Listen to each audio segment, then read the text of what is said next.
Hi friends, welcome to Varahi collections.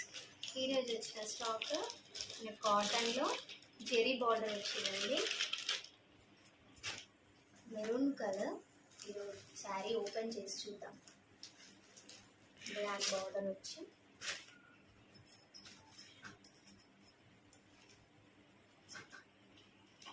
Sari మొత్తం ఇలా వస్తుందండి.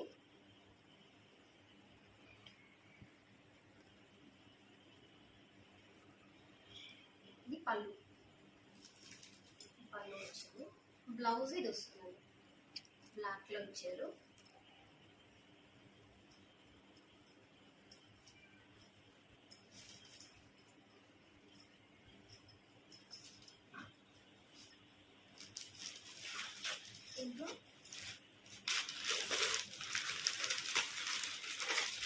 దీంట్లో కూడా సేమ్ 4 కలర్స్ అవైలబుల్ ఉన్నాయి.